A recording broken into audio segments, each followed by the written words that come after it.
What's up, everybody? This is your boy Nick, back at you again today from Winning Lifestyles, here to talk to you about what are margins and short selling. And I want to make this a quick and easy thing just so that you know. Now, we at Winning Lifestyles, we are not financial service providers. We're just doing this for funsies, just educational purposes. This is so important because it's the beginning of the year. Everybody should get into the stock market and learn how to invest. When you're in trouble, please remember to ask for help. Go reach out to a financial service provider or something, see what they can do. Call the company, just make sure that you're taking care of yourself and that you know what's going on before you just dive into something. So that's what we're doing here today, and we want to give a special shout out to one of our subscribers for emailing us and asking us about this topic and how to do it specifically in Fidelity, like short selling and things like that. And again, please remember, if you like our content, do us a huge favor and hit subscribe, smash the like button, ring the notification bell. It really helps us get the word out and reach more people so that we can all build wealth, well, together. So, margins, right?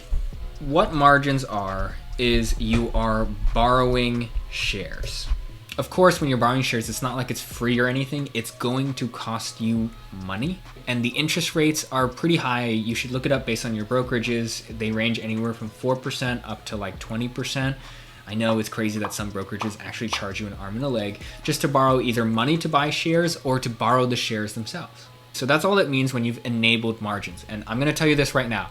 If you're in it for the long term and you're just doing this to invest normally in the stock market, call your brokerage and turn off margins. Call them just to make sure that margins are turned off. Please make sure you double check. If you don't plan on using it, don't do it. That brings us to short selling. So, even if you don't use it, it's good to know what it is to understand the concept because you can apply this to a lot of other places. So what short selling is let's say we're talking about one of my favorite stocks, Disney. Now, Disney right now sells for about $180 a share, give or take. But let's say that tomorrow, all of a sudden, for like the first 30 seconds of the market, if you're looking, the price shot up to $200. But you don't own any Disney. So you're like, oh my gosh, I'm gonna miss out on this. Well, the day traders in the room and everybody who knows how short selling works is gonna capitalize on this because this is an easy trade for them. Even though they don't own shares of Disney, they can call up their broker. So if it's Schwab, Fidelity, Vanguard, they're just like, yo, can I borrow some shares? And they will literally sell off a bunch of shares at $200. So let's say they're gonna borrow 100 shares. I'm gonna borrow this and I'm gonna sell it. So what happens when they sell? Well, they're gonna pocket 100 shares times $200, and that's gonna get you $20,000. They'll pocket that. But the thing is, they still owe 100 shares to their brokerage, right? It's not like it's just free. So what will happen is for that 30 seconds, like imagine this is the graph of the price of Disney. And we'll just call this the price in dollars, and we'll call this time. For that split second, if here's like 180 and then the market opens and then for 5 seconds right here, suddenly the price goes, woo! Imagine this is 200 bucks. It goes up and then somebody sells all their shares and then all of a sudden, boom, the price skyrockets down. It may go all the way down to 170, then back to 180. Short sellers really love this drop that's happening right here. This drop is where you start to make the money. Because yes, they pocketed $20,000 when they sold 100 shares of Disney they didn't own, but now they're gonna buy it back. So they're gonna buy back 100 shares of Disney somewhere along this point right here. So the ticker symbol for Disney is just DIS. Somewhere around right here, that's the goal. And when they buy back there, so let's say they hit like the price of like 180 again. They're gonna buy 100 shares of that, and that's gonna be equal to 18 grand.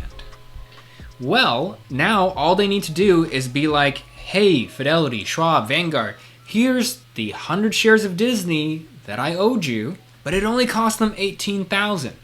What they earned on the selling part at the very beginning was 20 grand. So right then and there, in about, 30 seconds usually in day trading, maybe a little bit longer, maybe a little bit shorter, it really just depends. They just pocketed $2,000 in seconds. And this is why people who are really good at day trading, who can see market trends, who see things go up and down real quick, can make tons of money in a short period of time, like $2,000 in a few minutes. That's wild. That's like what you need to live for an entire month. So that's essentially what short selling is you're gonna borrow a bunch of shares. That's what it means by being short. You don't own them, you're borrowing them. And you sell them all off at a very high price with the idea that the price is gonna drop all of a sudden. And when it drops, you're gonna buy back all the shares that you sold so you can give them back and return them to your brokerage, and you collect the difference. Now, the problem is, if things got really bad, like if something happened and the price just skyrocketed, it kept going up past $200, it went to $250, $300, you've still got to buy those shares and return them to your broker.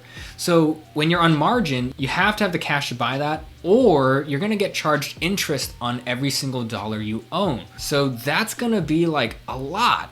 At 4%, that's gonna be a lot considering how much a share of Disney cost and you owe them 100 of it. So now that you know what margins and short selling are, let's talk about how you do it on Fidelity. Now, specifically, I don't do this because I'm not a day trader. I'm really afraid to lose money, especially after losing $500 in options on such stupid trades really early on. Like, I thought I knew what I was doing, totally didn't. You can read about it in my blog, links down in the description. But like, if you want to trade on Fidelity and short sell, what you can do is actually download the Fidelity Active Trader app or Pro Trader app. I forget exactly what it's called, but we'll put the link down in the description. But the idea is you can download that and it looks like any other brokerage that you're looking at, like for special fancy day traders where they have all the charts and all the different pods, so you can look at all of them at the same time. But what Fidelity requires, if you just Google it, right, put this link down in the description below too, is that first they require you to set up margins and to activate it. Okay, so once you've got that margin thing set up, you're gonna see an option when you go down. So here they talk about all of the margin trading, what that is,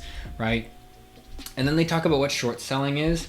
And they talk about if you're eligible to trade and how exactly you can do that. They show you right here that basically once you've set it all up to be able to trade on margins, you can actually switch in your buy ticket to sell. And when you're selling, it's gonna have an option somewhere that says like short sell or sell short or something like that. They explain it step by step here on the page, and they'll walk you through how you can do that. But you just place that order and bada bing, bada boom, you've set up a short sell. And then you just gotta buy back. It's kind of like the whole options thing where you're buying to close, buying to open, sell to close, sell to open. That kind of idea, but now specifically under your whole stock side of it. And again, if you do have questions, please remember, we are not affiliated with Fidelity at all. So make sure you reach out and chat with them about how to do it step by step. If you're getting stuck, if you can't see it on your account or something, let them know and they'll be more than happy to help out. One of the biggest reasons why we chose Fidelity is because they had great customer service and were able to just take care of everything for us, like at all hours of the day. Thanks for watching, everybody. This is again Nick from Winning Lifestyles. We're here with the goal to help everybody build wealth together. So we'll see you in the next video.